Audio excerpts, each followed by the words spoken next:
So in this position, the bishop pawn is on the 5th rank and the rook pawn is on the 6th rank. And if it was white's move, white can play this, and this is the last position. That in the previous video I showed this position. So since white can just advance the pawn, black will give this check. It's still winning for white no matter what, even if rook gives this check. But it's better to know what happens when the pawn is on the 5th rank.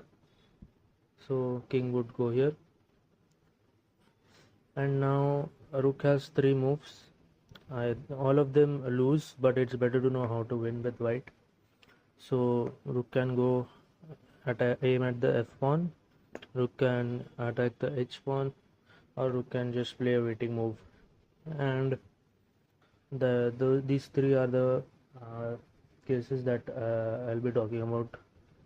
And yeah, so let's first look at rook f1.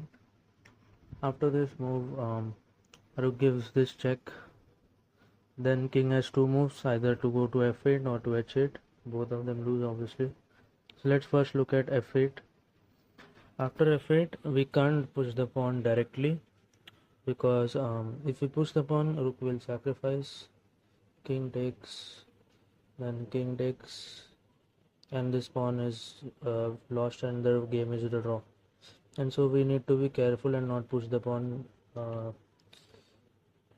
directly, because it can be a draw with just one mistake also. And so we need to protect this rook, get this rook out of the way, so that even if the pawn is pushed, the rook can't sacrifice and then draw the game.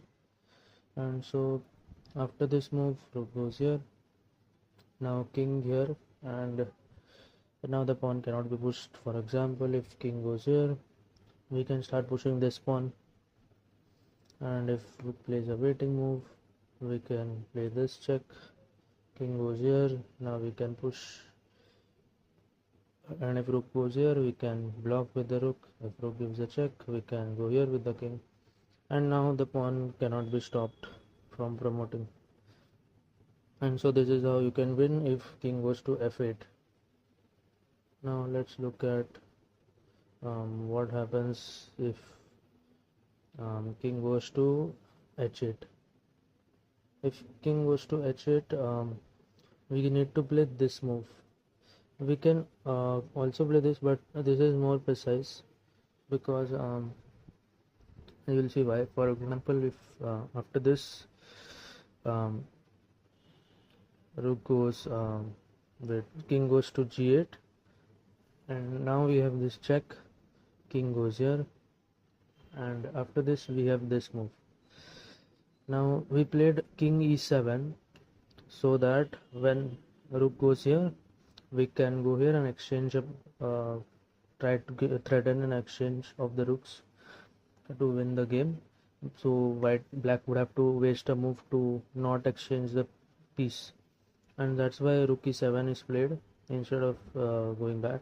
Because if the rook was here, then the rook would go here, threaten the king, play this, and that would still attack the rook, or we can just stay here, so it won't be an exchange, so rook wouldn't have to move back here. And so that's why rook stays here. And after this check, now you won't check after king e7, you won't go here, because white will go here and threaten an exchange, and you would have to waste a move to bring the not exchange the rooks. And so that's why a rook to e1 is not the right move. So king goes here, and now we can push f6, and the pawn cannot be stopped from promoting. Even if you go here, king goes here, and if you go here, and now rook can go here, and if you try to play a waiting move, we can just go here and push the pawn. And that's how you would win when the rook goes to f1, aiming at the bishop pawn. And yeah, rook goes here. And when rook goes to f1, we can just give this check and do whatever. Now look at the let's look at the other move. So now let's look at what happens if rook plays a waiting move, let's say here or here or here. So let's go with a1. All moves are same. So rook goes here to, because rook can rook is played here so that you can give checks from this side of the board. And so we played this rook to e7 to block these checks. And then rook goes, after rook goes up, king to e5, then we give this check, king goes to d6, and then we go here. Now to save the pawn we can go here, because now there is no fork from the, because the rook is here. And now king goes to e6, now rook gives another check, king goes here. And there are two moves that black can play, either to give another check or here. So let's look at this move first. Rook gives this check. If king goes here, then we can just push the pawn and the pawn is unstoppable. So king will go here after the check. And now we can play king to e6 to save the pawn. Rook goes here. Now we have this square. Earlier we didn't have this square because the king was here, and now we have this square. So after rook goes back, we can just push the pawn. And this way, so after this, if rook plays a waiting, if king takes the let's say king goes here, then this is a checkmate, so king won't take. Instead, if rook plays this move, then we can go here, and after this we can even just go here, and after this we push the pawn. And this is winning because if king takes, then we reach the Lucina position, after which we go here, king goes here, and we can just go here, and this is, the pawn cannot be stopped. This is even easier than Lucina. Lucina is a bit tougher because we need to like do the bridge stuff, but this is how you will win. If the pawn if the rook goes here, and after king is here, and this move, so if rook goes here, then uh, then we give this check, and then king has to go here. If he goes here, then pawn is pushed and other stuff like that.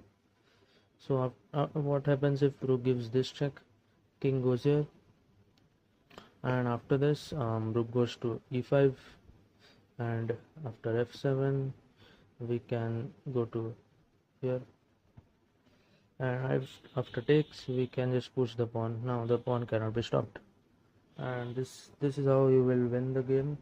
When rook goes to a1 or any other square which is a waiting move for black. Yeah, so now let's look at the other move, which is last move, which is rook h1. Now let's look at rook g1. So after this move, rook gives a check. Now there are two moves for black, either this or this. Let's first look at king to h8. After this move, we first get the rook out of the way, so that if we go directly here to push the pawn, then the rook is stuck kind of, and so we go here first, free the rook. And after this check, we can give away this pawn because we now have this pawn also.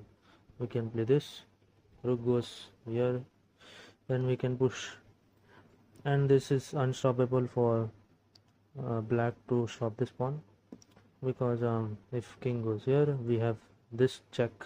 This is a discovered check, and after king goes here, we have this, and after rook goes here, we have this move. We can't play this because we can play this. After this, we have this discovery, but it's safer to play this, not let the king get close to the pawn. So this is a much practical move instead of king going to here. and this is how you can win when the king goes to h8. Now let's look at what happens if king goes to f8.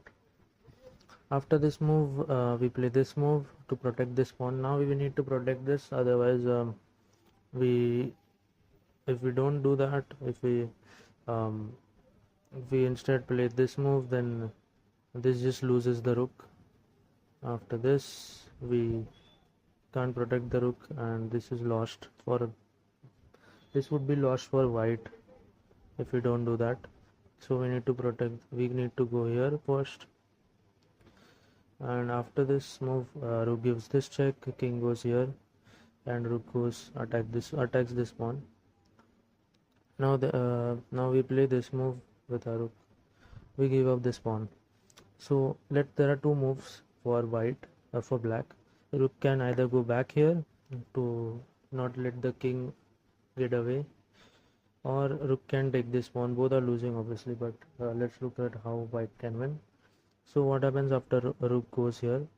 Now king goes here, threatens the rook, rook goes back, and we have this check with our rook.